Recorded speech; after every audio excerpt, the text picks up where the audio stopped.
political economic events on their own do not shape history and society so much as the way that we make sense of them and the way that we respond to them.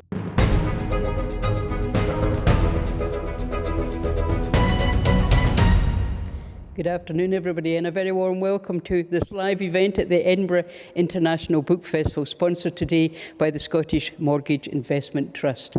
Now, the pandemic, in all its very unlovely ways, has transformed all our lives and all our perspectives. And uniquely, it's presented us with threats to normal lives and living on a global basis. For the first time, at least in terms of danger to life and health, we really are all in this together. So the urgent question now is how we might use the lessons of COVID to shape a different and a hopefully more equitable world. How we might make the new normal less selfish. How might the attitudes forced on governments and financial institutions develop a different set of corporate and legislative instincts rather than a panicky response to one emergency. Now, many people have thought long and hard about how the last 18 months might prove a tipping point, which spills over into a different economic and political landscape. And we've got two of the most powerful voices here with us today. Professor Ian Goldin has had a distinguished international career and is currently Professor of Globalisation and Development at the Oxford Martin School, of which he was a founding director. The programmes for which Ian is responsible could hardly be more pertinent for our times, dealing as they do with the future of work and development and economic and technological change. His latest work, Rescue from Global Crisis to a Better World. Grace Blakeley is an author, a journalist and a former commentator on economics for the New Statesman. She's now a staff writer for Tribune and has written extensively on politics from a left-wing perspective. She's recently edited a book on the future of socialism in the pandemic and post-Corbyn era, and her latest work is The Corona Crash, How the Pandemic Will Change Capitalism. So let's welcome them both. And let me say that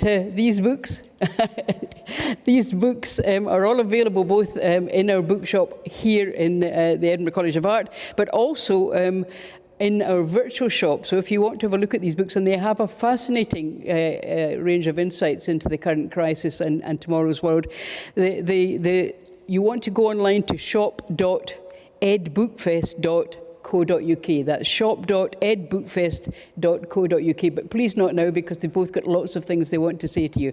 As indeed do I, because there's a lot of convergence in these books, guys, and one of the most obvious things that you've both talked about is why you think the pandemic and the post-pandemic world can be shaped differently, as opposed to how we all thought we could shape the world differently in 2008.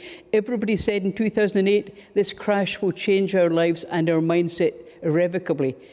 That didn't happen. So, Ian, first of all, why is this different? Well, firstly, thanks very much, Ruth, for hosting this, and it's a pleasure to be with Grace and discuss this incredibly important topic. I'm only sorry that we can't be in Edinburgh. This is different to the 2008 crash for many reasons. Firstly, it's much more global. The 2008 crash didn't have a reverberation which impacted on every person and every country on Earth. And within our economies, the 2008 crash mainly impacted on certain groups. It was devastating. It had seismic impacts. I don't believe we'd have Brexit in Britain or would have got Trump in the White House if it hadn't been for the 2008 crash. At the same time, the masters of finance at that time said that they could handle it. And indeed, economies did recover relatively quickly in some respects, although wages are still below what they were before the 2008 crisis. It was also the first systemic crisis of this phase of globalization. It was the first systemic crisis of the 21st century. And I think the fact that the pandemic is the second is very significant. It's like the Second World War coming on top of the Great Depression and following from the First World War that led to that seismic change in politics that allowed governments to behave differently. And indeed, we have seen governments behave in really fundamentally different ways. What would have been a taboo in January 2020 in terms of government's actions, whether it's keeping workers on furlough, whether it's stopping firms going bankrupt, whether it's raising unprecedented levels of debt. None of this could have happened, and indeed didn't happen in the financial crisis. So it's totally different in so many ways. And of course, it's coming on top of other crises, the climate emergency as well. And I think it's that conjunction of the fact that this is the second systemic crisis, so we've really now realized the system's out of control, not working, that it's coming on top of the climate emergency, that it's touching everyone, has led, and this is shown in the opinion polls, it's led to a tidal change in the way people think about themselves, about what they want from governments, and in what governments can do. And in that way, I believe it's very fundamentally different. Well, I absolutely hope you're right, because in my experience, the power brokers generally revert to type as soon as they've given half a chance. But anyway, I want to throw a quote from your book at you, Grace. You said, for the most part, socialists failed to use the political opening generated by the 2008 financial crisis to move beyond or even substantially alter capitalism. The response to this crisis will be very different to the response in 2008. Again, why? I think the main reason is, it provides an insight into a more general lesson, which is that kind of political economic events on their own do not shape history and society so much as the way that we make sense of them and the way that we respond to them. Now, 2008 was the epochal crisis of neoliberalism. It came, therefore, at a time when, I suppose, kind of anti-capitalist, kind of counter hegemonic forces were at, probably in the West at least, the weakest that they've been in many, many years. So the left had effectively all but disappeared. We'd had a kind of real coalescing of many of the institutions that formerly held up the left around really a kind of easing of relations into this neoliberal just kind of de facto way of governing society that we had throughout the 1990s and early noughties. So when the 2008 crisis came, not only was it unexpected to policymakers and society in general, it was unexpected to the left. Many people on the left basically said, right, okay, well, we've got this uniquely stable model of capitalism, Gordon Brown famously saying that they put an end to boom and bust, and that they, the left was going to have to figure out how to orient itself in that time, and largely failed to do so. So there was a real weakness. There was an institutional weakness. There was, I suppose, a kind of, kind of moral weakness in the sense of not being able to kind of have that morale that was needed to take advantage of that crisis. What we've seen since, I think this speaks to a second point, which suggests why this is different, is that 2008 crisis was not a crisis that simply came and went. It had a long-term impact on the way that global capitalism functions. And actually part of, I would argue, a succession of crises in capitalism that suggests that this system is becoming less and less sustainable. Except, I'm going to stop you there just because it seems to me that, that's undeniable, except for the fact that out of that crisis of capitalism, as you would characterise it, came a lot of right-wing politicians and a lot of right-wing governments. Exactly. And I think this is the main point, because it shows that when a space like that opens up, so when you have this massive crisis that shows to everyone, very, very clearly that the way that we were organizing our economy was not working, because it's easy to, think of the financial crisis as just something that emerged from subprime lending and the kind of, financial engineering that had been taking place within the international financial system in the years coming up to 2008. But actually, it was something that had its roots in a lot of kind of regulatory and macroeconomic changes that had been in place at least since the 1980s. So the foundations of that kind of but the point I'm trying to make is not that I'm disagreeing with your characterization of the origins. The point I'm trying to make is, despite all of these things imploding in the spectacular way they did, out of that came not a left-wing solution as you would have wanted, but a series of governments who were really perhaps more neoliberal than their predecessors. Well, again, I think this speaks to my first point, which is to say that these events on their own don't really determine what happens next. What matters is the way that we make sense of them. And when there was that gap, as I argued, of kind of coherent, I suppose, anti-establishment forces, you think of the weakness of the labour movement, the weakness of many social movements. You think of a decline of any kind of, counter-hegemonic thinking within most centre-left parties, within most social democratic parties throughout the global north.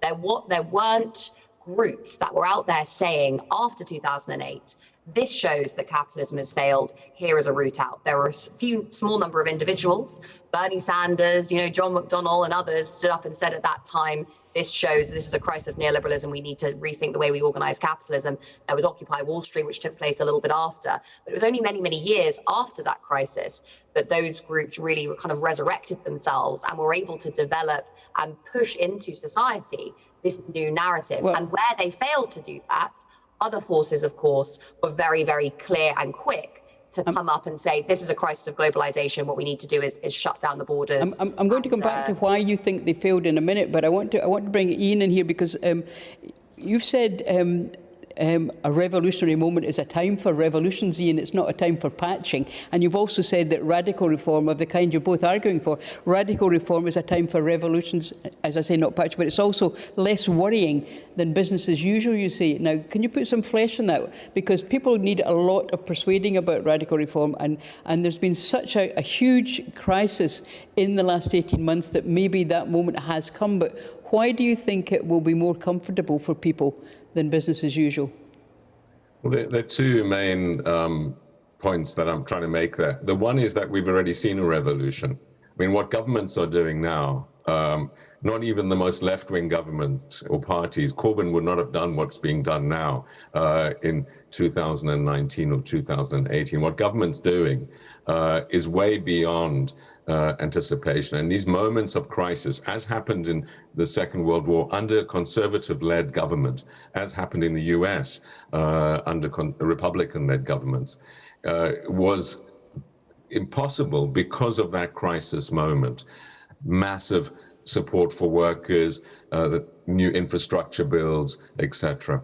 And so these moments of crisis do lead to recalibration, and we are in a revolutionary moment. We're seeing revolution in all ways. If the government had told us in January 2020 that it would tell us when we can hug our friends or not, or when we could fly or not, we would have thought we lived in North Korea. But we accept that as a necessary good because we're in this moment. So these are revolutionary moments, and we change our ways rapidly. We change the way we think. The second reason I argue this is that I think that business as usual is leading us over a precipice. I really believe that if we bounce back in the language that's being used, or even bounce forward along the same tracks, or if we reset to the same operating model, the sort of language that's being used, we're basically going down a road that's leading over a cliff. And that is the most uncertain, unstable world I can imagine for ourselves and for coming generations, whether it's the climate catastrophe, whether it's rising inequality, whether it's the unsustainability of work and what's happening around robotics and taking of work, whether it's growing global inequality. This is unsustainable. And so why I believe change will lead to a more stable world is because I believe it will deal with the climate emergency, it will overcome the root causes of inequality, it will create higher levels of employment, it will create better health, and would stop future pandemics.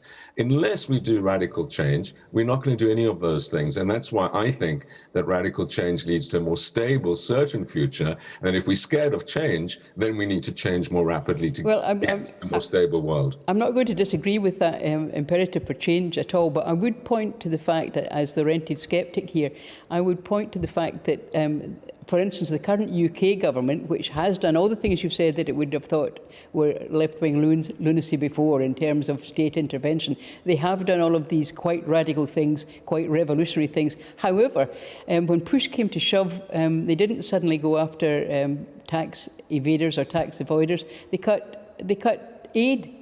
They cut foreign aid budgets, and they said they cut them because they needed to, because the economy was in such a mess. Now, if you've got an economy in a mess and a time for radical change, the thing you don't do, I wouldn't have thought, was try to make the poor poorer.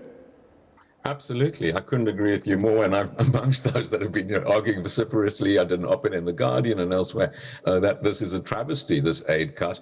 And one of the big things that's happened as a result of the pandemic is inequality's grown within our countries dramatically and between countries, partly because the rich countries can afford to create safety nets and poor countries can't. So we see 150 million more people pushed into absolute hunger because of the pandemic.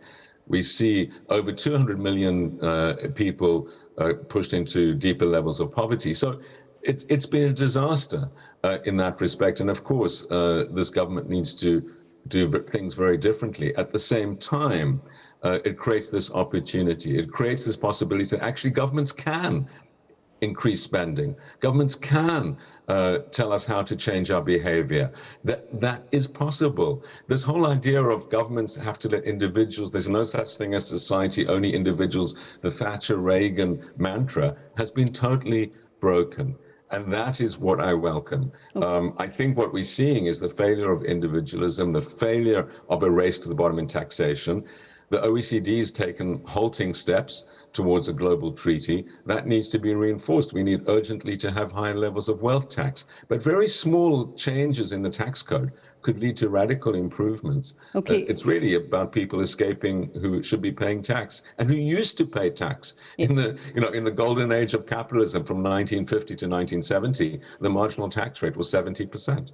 I want to bring Grace back in here because it's always seemed to me that in terms of changing government's mindset, any government's mindset in any country, that change has to come up organically from the electors, basically, because the one thing that politicians always pay attention to is their voters. Now, from your perspective, you've written a lot, and the book you edited on the future of socialism after the pandemic.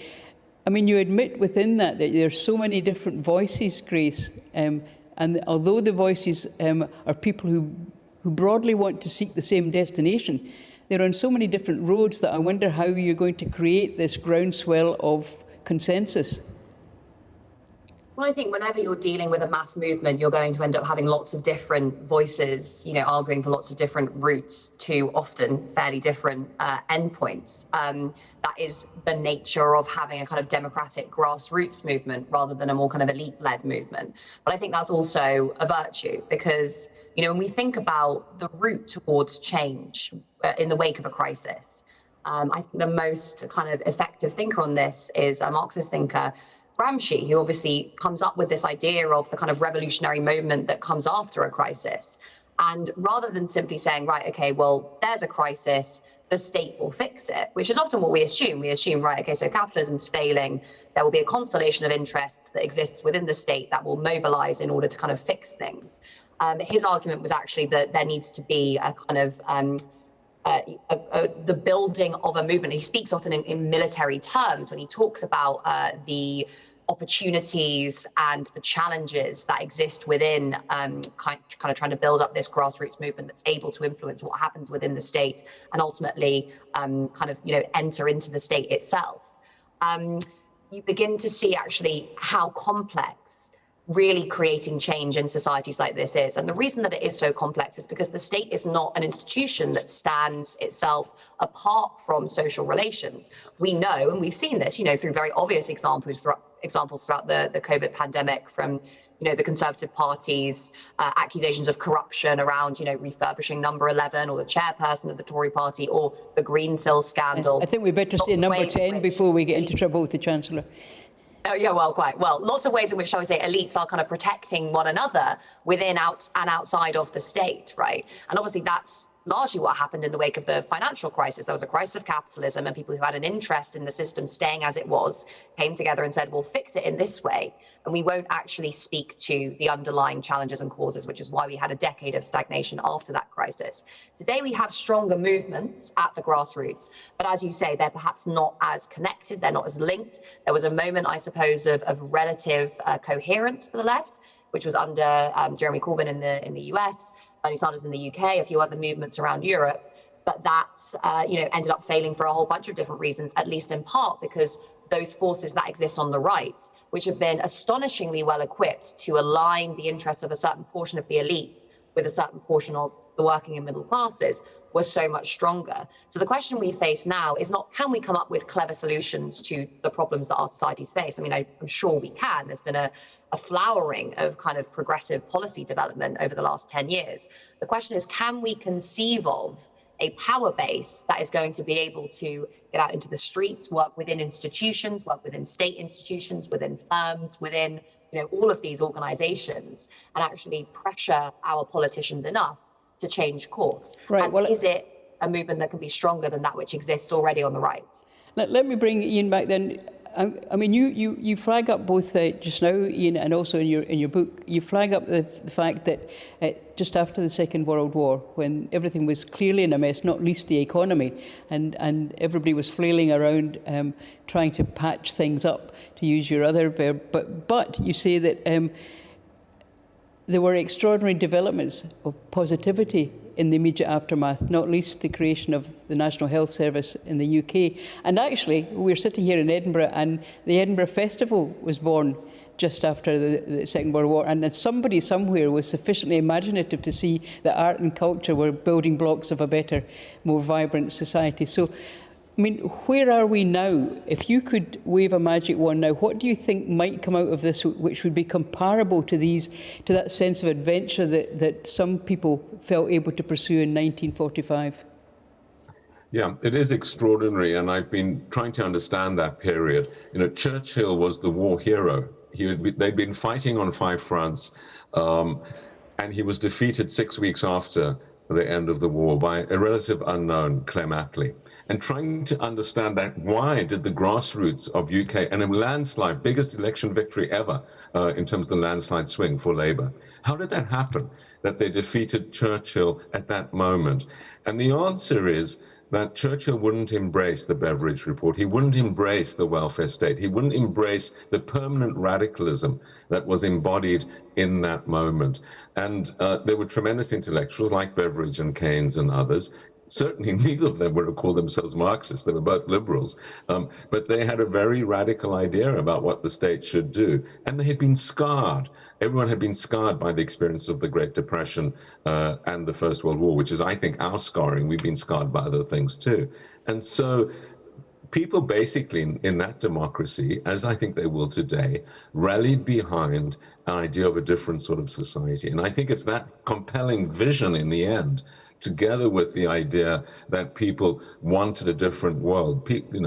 Many young people had sacrificed their lives, like many young people are now, obviously in different ways. And that sacrifice should not be in vain. And I think it's that sense, not just in the UK. We saw it in the US.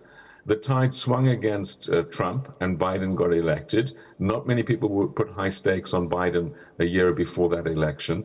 That happened because of Trump's huge miscalculations finally coming to a head with mishandling of the pandemic. And we're beginning to see it in some other places too. But with respect, Ian, nobody's managed to put a stake through Trump's heart. I mean, there's still... No, but we're not, in democratic politics, you don't have to put a stake through someone's heart. You have to defeat them at the ballot box. And then you have to build policies which show that you're better than the alternatives. And that's, I think, what it's about. In a democracy, you don't kill your opposition. You just defeat them, and you ensure that your policies are more effective. So Trump is there, and he's a threat. But it's up to Biden to prove that he's better and that the Democrats can deliver better policies for most people that vote. Obviously, there are other things happening, like fake news and other things that have to be countered too. And the same thing in the UK. Boris Johnson may seem invincible, but you look at that tidal change, and I know Boris likes to think of himself as emulating Churchill. Well, he might just have the same fate that Churchill had politically. Well, perhaps he's emulating Canute. No, I know you want to come in, Grace, so carry on. Thanks. I was just going to say, I wanted to comment on this point about the Second World War, because I think it is really important. I think it's very easy to look back on the creation of the welfare state and all these amazing things that happened after the war and see them as, basically the brain children of intellectuals, Beveridge and Keynes and others. And of course, those intellectuals were incredibly important. But they were important, I would argue, in providing the kind of intellectual weaponry to a movement that already existed and was very powerful. And we really, I think, have to think about these changes in terms of the changing balance of power within society that took place over the course of the early 20th century and after the Second World War. Now, what we've seen with the Second World War, it was the first real global war fought by states, fought with complete and utter commitment from the state, a state which put controls on the movement of capital, very severe controls on the movement of capital, which extremely high taxes on the wealthy, which basically came to kind of take over, which planned effectively a huge amount of economic activity and became this very large and powerful institution within society. And at a time when it was less easy for the wealthy simply to say, well, I don't want to be part of this, I'm going to go and leave and go somewhere else. It also empowered the working classes because there was very high levels of employment. The labour movement was much stronger to emerge from the Second World War with a real shift in the balance of power, especially if you think back to the 1920s, between capital and labour. And those ideas weren't simply, you know, oh, Keynes came up with this clever idea and the Treasury says, right, let's do it. They became the weaponry for this powerful movement that was able to go and then, you know, work within the Labour Party, work within the state and say, we demand a different way of organising society. We demand universal healthcare. We demand, you know, labour rights, etc. And that's what made them stick. But let me just pose the question that Ian raised a moment ago about defeating. You prove that you're better, and you defeat the forces of right-wing government that way. Now, in a British context, in a UK context, you supported Jeremy Corbyn. That movement that you supported has fragmented. You've now got a different leader in Keir Starmer, different in almost every way. And if you're looking at it just dispassionately from outside of the arguments on their moral value, just looking at it in an electoral context, it's difficult to see how Keir Starmer or indeed anybody else is going to prove that Boris Johnson should be deposed. Well, I mean, I think the question here is less, you know, how should Boris Johnson be deposed? And I think Boris Johnson is often quite popular amongst the average person. The question that we really need to be asking ourselves is, what is the future that we want after this pandemic? And to be honest, I don't think either party is at this point giving us a very good view of that. The Conservatives have, I think, you know, done a little bit more actually in some ways than the Labour Party in saying this is our vision for after the pandemic. They are using a lot of language suggesting they want a green recovery, you know, a recovery filled with kind of jobs creation.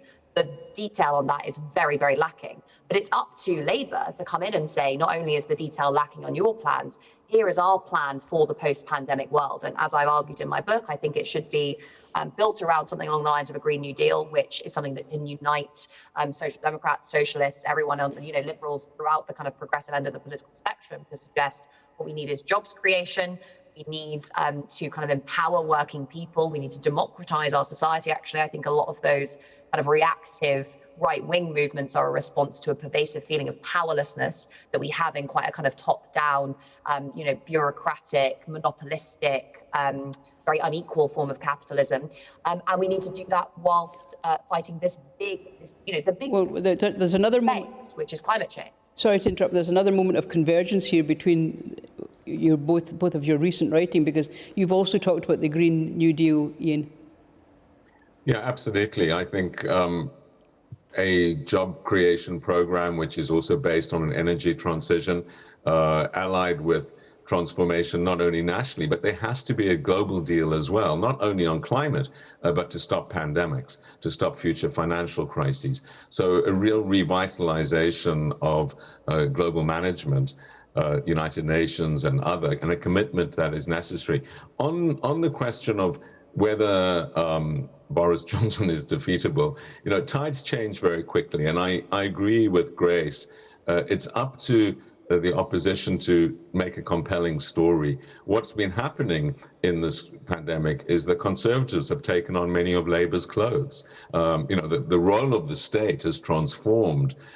Champions of the NHS, champions of workers, champions of business, industrial intervention, all of these sorts of things, which they would never have done pre-pandemic. And so now it's really up to Labour to say, well, actually, you can't do this unless you also have a different taxation system, unless you also focus on inequalities and be part of a broader deal globally. So I think there is a responsibility on the left it's a massive wake-up call, and that's what happened in the Second World War. That was heard, and so the left had a completely different program in 1945 as they had previously. I want to bring up something else you said and get both of you to look at it. Just another quote from your book, Ian. COVID was not a great equaliser, but a compounder of inequity. Now, first of all, Ian, and then Grace, could you put some flesh on that? Yeah, I mean, it's partly that politicians and also this historian, Walter Shadow, have been saying that wars, famines, and so on lead to inequality. And it's just nonsense, really, because the data shows massive increase in inequality. Obviously, one of the inequalities is those that have kept their jobs and haven't, those that can work remotely, and it's largely been professional classes that have been able to work remotely.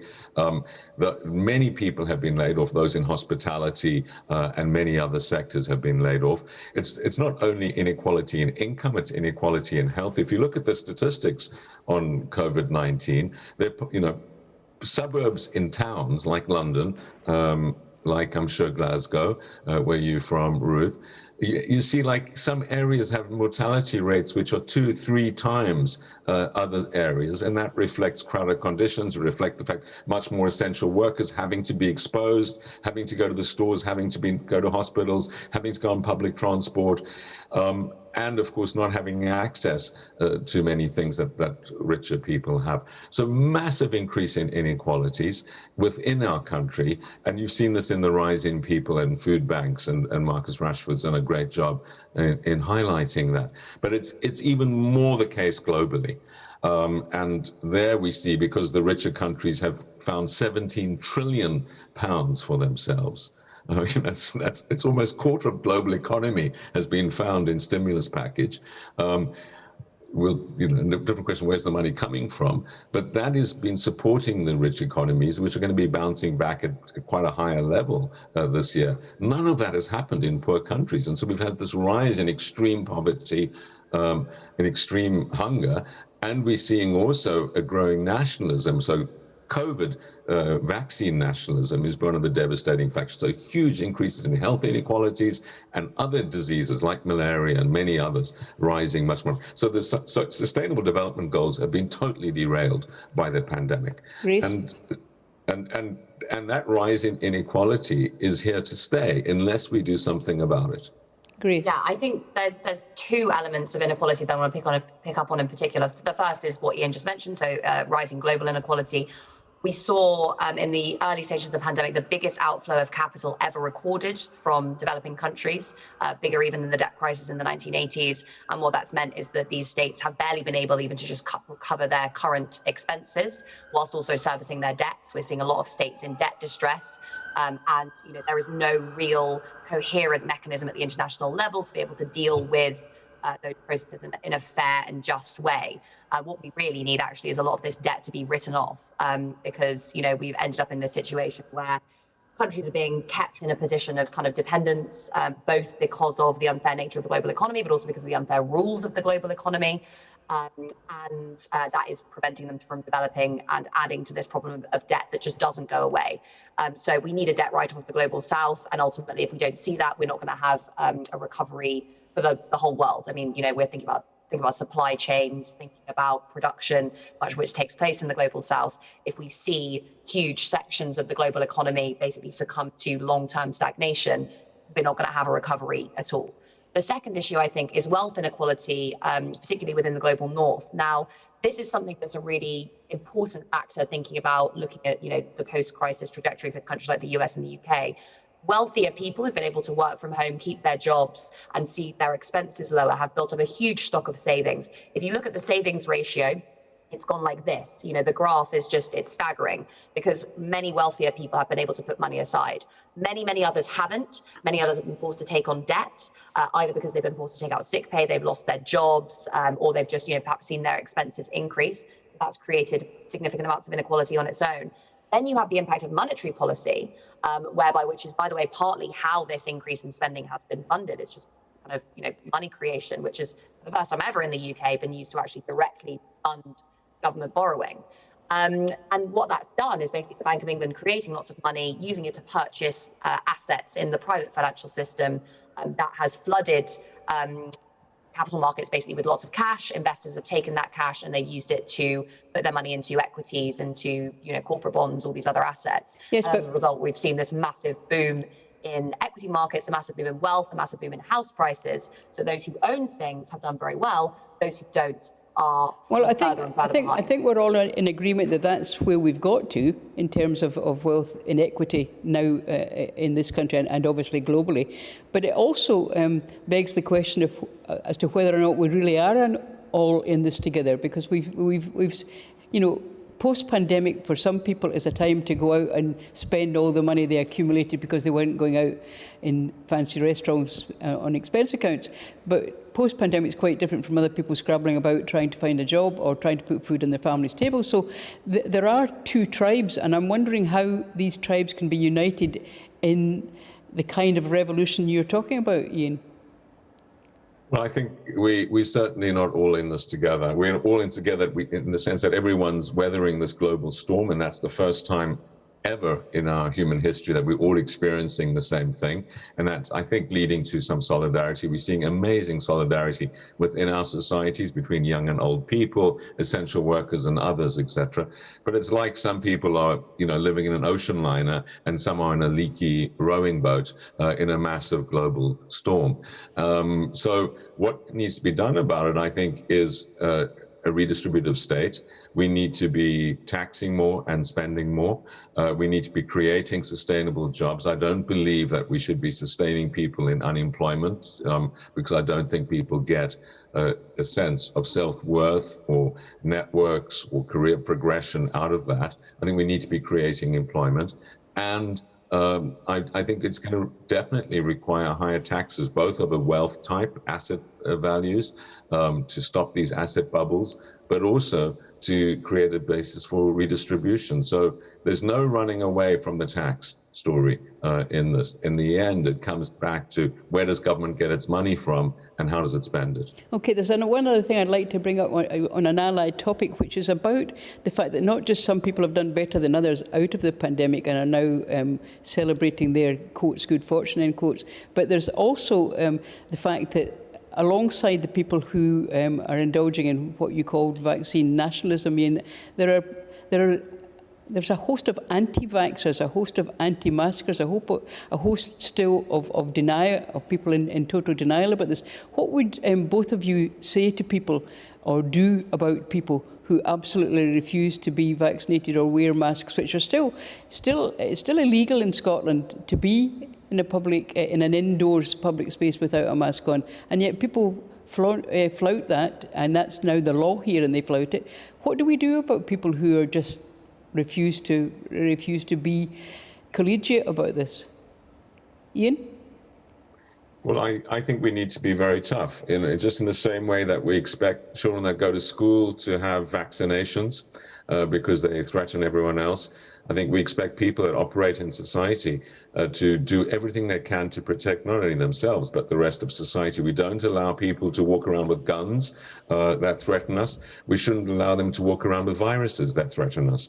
And what you do in your own home, if you want to be anti-vax and stay at home, that's fine, in my view. But if you want to go into a public space where you're putting others at risk, or through putting people in your home that then go into public spaces at risk, then I think it's a public policy question. In my view, is that we need to be very clear about this, is that we as a society are protected by vaccination, and globally it's necessary that we urgently vaccinate as many people as possible to stop mutations. Otherwise the pandemic will carry on forever. And that's why we need not only to ensure everyone at home is vaccinated, but globally. So I would feel very strongly about it. And it's like some other public goods. We insist people wear safety belts. We insist people's cars have an MOT. We have various public policy measures, not only for our own safety, but for others. And in my view, insisting that people wear masks in public places, insisting that they're vaccinated if they're going into public places, is part of that process. But the thing is, Grace, I mean, in terms of UK politics again, the libertarian right, in some views, captured the Conservative Party and captured it in a way that would have seemed unthinkable perhaps 3 or 4 years ago.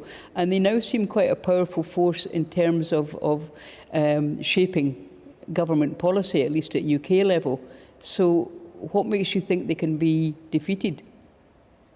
I think the issue is actually less to do with the presence of, albeit what is quite now a powerful section of the Conservative Party, and actually more where these views come from in wider society. So, I obviously agree with Ian that we need to be tough, but I also think we need to understand the root causes of this issue. And I think it comes back to a lot of the roots that you see when it comes to kind of conspiracism, but also events like Brexit, Trump being elected.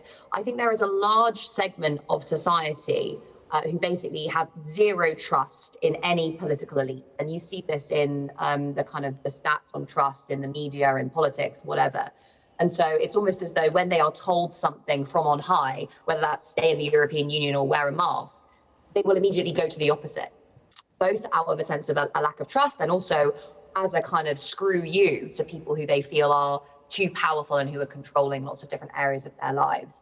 Now, I think if we had a more democratic society, a society in which, it wasn't just the case that you are told what to do and you either do it or don't do it, where we have many more mechanisms for people to engage in collective debate, where we have public fora, where we have a much more vibrant local democracy, where we have, economic democracy that makes people feel empowered, and people would be much more sensible and rational about these decisions, rather than just having this knee-jerk reaction, which is the elite has told me to do it, so I'm going to do the opposite. So I actually think it's much deeper than just this question of kind of anti-vaxxer, anti-masking or anti-vaccine. I think it's about where trust comes from in a society that has become highly individualized. I'm wondering then, and I want to ask both of you this, but I'm wondering then if we're looking at the end of the party political structure as we've all known it, because it seems to me that the generation that's lost out most in this, the younger generation, as Ian said, that was making so many sacrifices on behalf of the rest of society, they do seem attracted to things like environmental causes and lots of other non-party political issues. That seems to be speaking to them in a more receptive voice in their terms than the old-style party politicians. Are we looking at a totally different structure? Grace, do you want to start on that? Sure. I mean, obviously, the party structure that we have is very much dictated by our electoral system. So you don't see majoritarian electoral systems of the kind that we have, which are very much winner takes all without two major political parties. So except in Scotland. Except in Scotland. Well, yeah, I mean, yeah. What I think is interesting that you see happen, of course, unless you have a kind of regional bloc which is able to gain power in that particular kind of electoral system, is that political change takes place through shifting coalitions within a political party, rather than the emergence of new parties and the creation of new coalitions after elections. So it's really about how these changes are processed within the Conservative Party and within the Labour Party. And at the moment, the Conservative Party is itself going through quite a substantial shift based on what you're seeing as perhaps a more kind of Cummings and Johnson-esque approach to there being a much more active role for the state. And that kind of, and often accompanied by very regressive views on social issues, and that more kind of neoliberal wing of the Conservative Party, which is, I think, now represented by Rishi Sunak, which says, no, we need to make sure that we're balancing the books over the long term. That's going to be a big issue for the Tories after the pandemic. Ian? For Labour, the real question is, how coherently can they put forward a message about social transformation without their own internal divides basically eating them up. But the reason I posed the question partly, though, Ian, was because we've seen, I'm talking to you from, as you can see, from Scotland. There's a rather big castle here in Edinburgh behind me. We have seen radical changes in Scotland in a way we might not have expected. You said in terms of Boris Johnson, things can happen very quickly.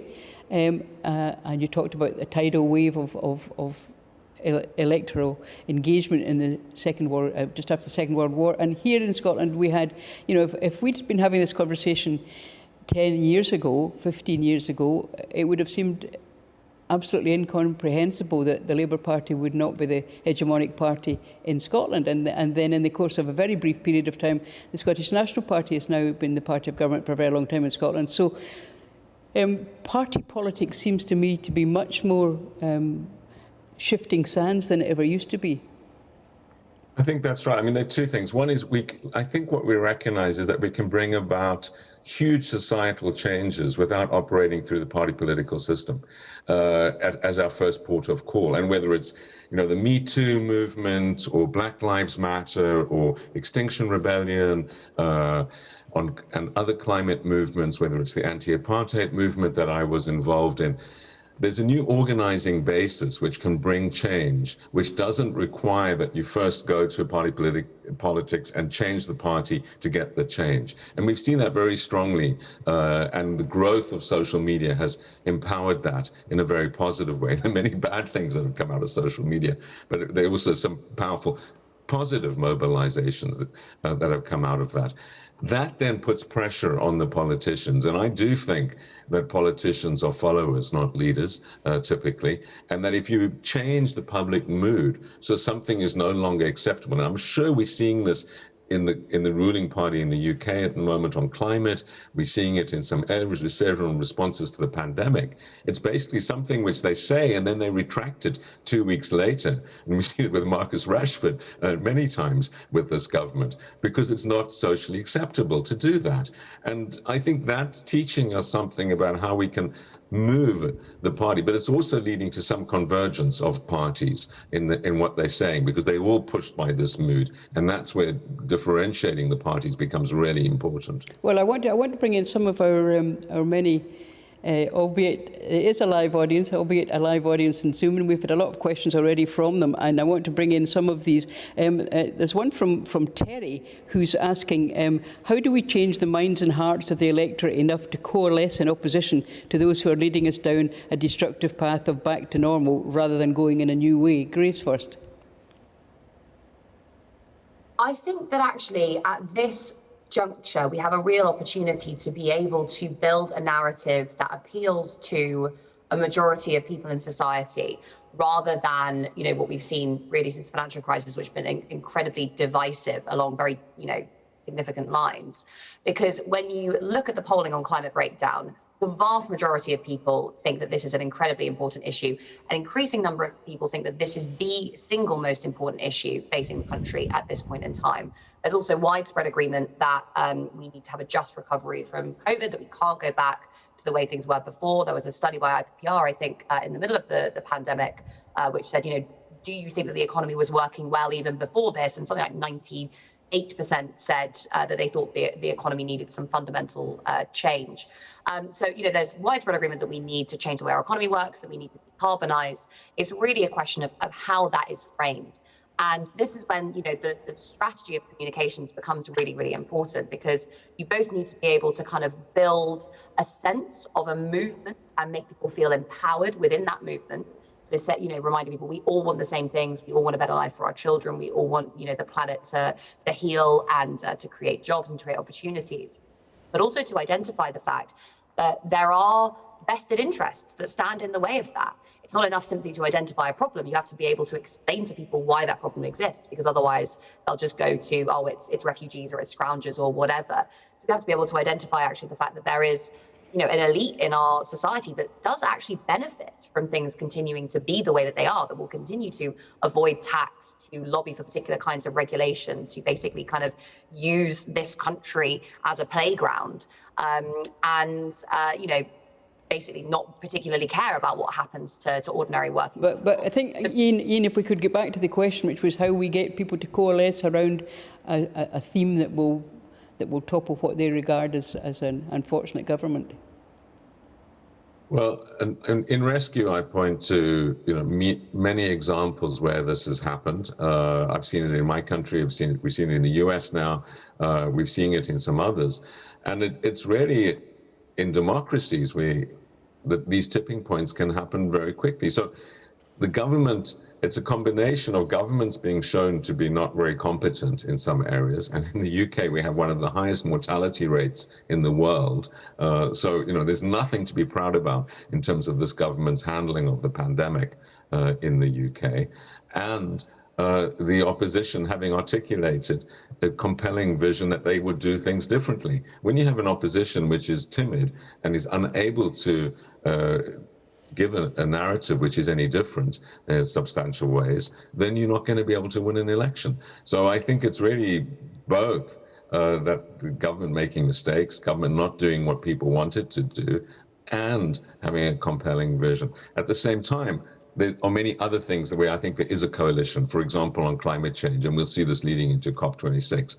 when you see the change in views on something like climate, but also in some other areas, I think there's been immense progress in some other areas as well, across the political spectrum, well, not the whole spectrum, but a broad spectrum. And I think that's very encouraging. So we're seeing it already, and we're seeing it in the embrace of these radical changes that governments have undertaken in the pandemic all around the world. Okay, let me bring in another of our viewers today, our audience. Ian Hughes is saying, are policy prescriptions premature and even risking being anodyne without a recognition of the almost impossibility of their implementation, given the current dominant power structures and mindsets? Is something more fundamental needed, and what is that something?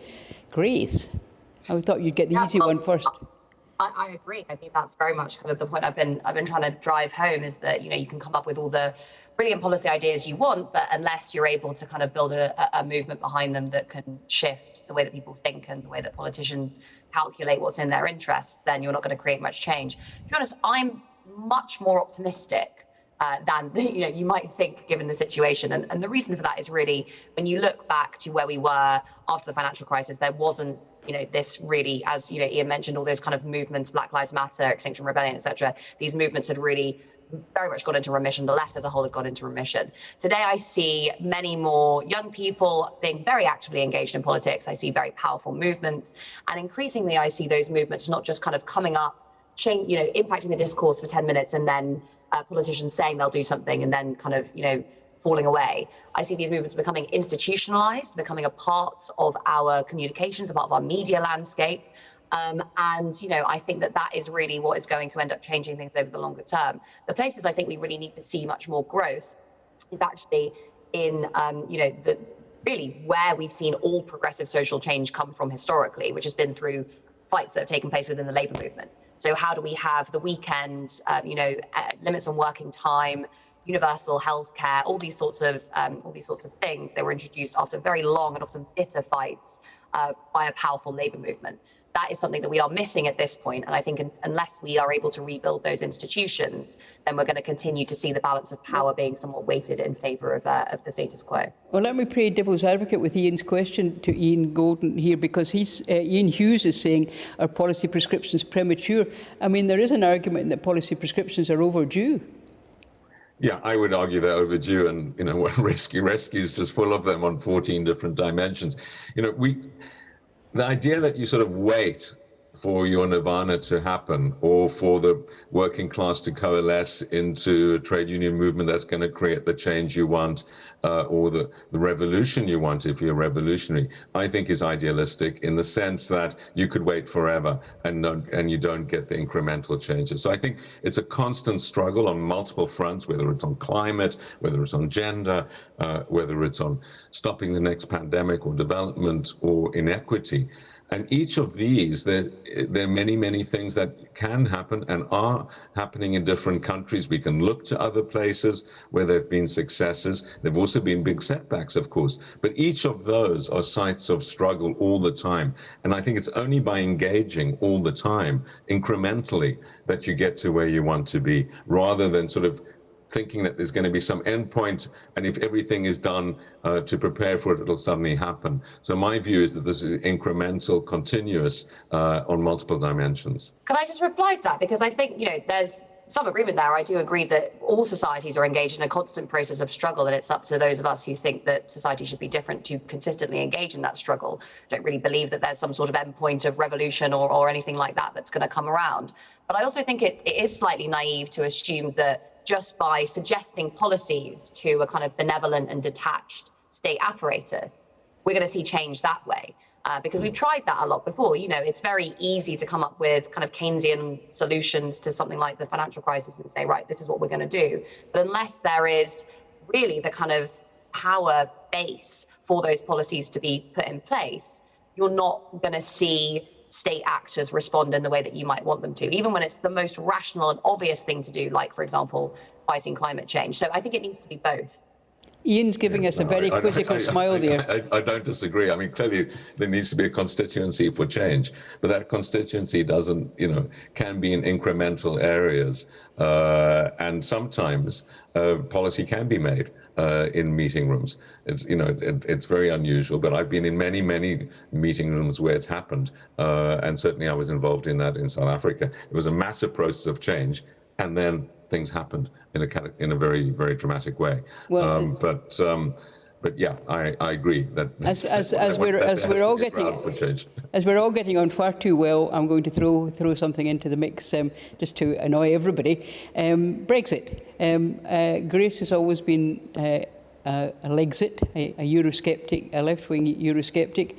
I don't know where Ian is because we haven't discussed that, and I'm a Remainer voter. So let's talk a bit about what's happened down the road from, because 2016 was a watershed in a different kind of way for this country and for all the nations of the UK, and they all voted rather differently, and they've all, for various reasons, become unhappy with the outcomes. So, Grace, are you still as Eurosceptic as you were? Yeah, I mean, I've always been very Eurosceptic, as many kind of people on the left have been historically, you know, and there are lots of reasons for that, whether it's, you know, the European Union treatment of refugees, whether it's the Sustainability and Growth Pact, the economic rules that are enforced on many of these states, you know, you saw dramatically in 2014. But I think that's less important, really, than the political context we saw in 2016, which is why I said that the Labour Party really needed to actually do what it initially did and say, we accept the result of the referendum, let's kind of try and work towards building as good a relationship with this bloc as we can whilst respecting the result of this democratic vote. And how do you feel about the economic impact of Brexit? Well, I mean, you know, in many ways, it's been ideal for the Conservative Party because they've been able to deliver this pretty, you know, drastic break with the European Union whilst disguising the economic impact under the, you know, much more significant fact of COVID-19. So it's been difficult to differentiate these two things, although it has obviously had an impact on things like supply chains and is probably impacting inflation as well as at the moment, and will obviously have a long-term impact on the economy. I, at the time, was saying, right, we should be respecting the result of the referendum and trying to mobilise a coalition within the Labour Party to say, we'll do Brexit, but we'll have a kind of, you know, try and stay in the common market or something along those lines. That was one of the only, you know, votes that was offered in that, those kind of theoretical votes that were given in Parliament that came close to being able to pass. And I think that ultimately would have damaged Labour far less in the 2019 election had we gone down that route. Ian is anxious to get in, I know. Yeah, I think this is going to go down in history as one of Jeremy Corbyn's biggest historical errors, and the Labour Party's. It's been a total economic disaster for Britain, and we're just seeing the beginning of it. You know, whether it's the much slower growth, whether it's unemployment, whether it's the trade frictions, and in multiple different ways, the UK has diminished globally, politically, in fundamental ways. We're becoming rapidly out of the top 10 in the world economy. We're punched above our weight in Europe. It's been bad for Europe, but it's been much worse for the UK, and it's been particularly bad for the British working class. How anyone that defends the working class in Britain can be supporting Brexit has always been a mystery to me when you look at the details. These sort of red herrings about you can't in Europe, you know, support state aid, or that you can't do that. This is sort of a fantasy about what Europe does and doesn't allow. Britain hid behind some things, Conservatives hid, but there's massive room, as is demonstrated by the spectrum of politics across Europe. Denmark, the most equal society in the world, with the highest levels of tax scandal in being part of it. And as we're seeing now, of course, with the Green New Deal in Europe. So I think it's a historical mistake, and my great hope for a program for Labour in the future is that they commit to rejoin Europe. I think that probably the Greek working classes and the Irish working classes and various other working classes in the periphery of Europe would have something very different to say about the European Union. But I also think, you know, they don't, actually. That's why they haven't left it. They do. Well, you look at the vote, look at the referendum results. There are more people lining up to join Europe than leaving it at the moment. If you look at what happened to Greece in the wake of 2014, if you look at what's been happening to Ireland and many of these peripheral economies, and actually at the pretty paltry attempt at this kind of European New Deal that has been introduced after COVID-19. I think, this should be a moment of like radical change and reflection for Europe. They should be realizing that, okay, we have this single currency area. Unless we have really drastic mechanisms to redistribute between North and South, then these problems are just going to continue reappearing. Instead, we've had kind of tinkering around the edges, basically. I just don't think that European Union realizes the scale of the crisis into which it's already found itself. I hate to be both parochial and pejorative at the same time, but what would you say to the people in a country where I'm sitting, almost 2/3 of whom voted to stay in Europe? Do you want me to answer that first? I would say you're very wise. Grace? I say I respect your democratic decision. And I think, that's how democracy works. Democratic decisions should be respected. They shouldn't be overturned. And actually, we need to deepen democracy and really start to answer these questions, not by kind of single referenda, but through long processes of communication and consultation that make people feel engaged in the decisions that affect their lives. Okay, now look, we're almost out of time. Just one quick question I want to put you. We're just effortlessly going to go across the Atlantic. Kenneth wants to know about the numerous legal actions that Trump is facing, and he wants to know if he loses some of these, essentially, will he be so damaged as to be unelectable? You've got about 20 seconds each, in fact, maybe not that. Will Trump come back, Ian, very quickly? I hope he will be damaged, but I think his followers are in a fact-free zone where they follow social media and fake news, and so I don't think he will be. I think it's really going to be a question. First, we need to control fake news, and secondly, I think is by demonstrating to his followers that at least the undecided ones that the Democrats can offer a better alternative. But I do think he's electorally finished. I'm sorry about this, Grace, but Ian has just stolen your 10 seconds as well as mine. All I'd say is that Trumpism is much bigger than Trump. Yes, okay. On that note on which we can all agree, we've come to the end of this session. Thank you so much to our guests, to Grace Blakeley and to Ian Goldin. Let me just give you one final reminder. If you want to, if you're not in Edinburgh, as I am, if you're watching elsewhere, you can still buy their books at shop.edbookfest.co.uk. That's shop.edbookfest.co.uk. Goodbye from Edinburgh.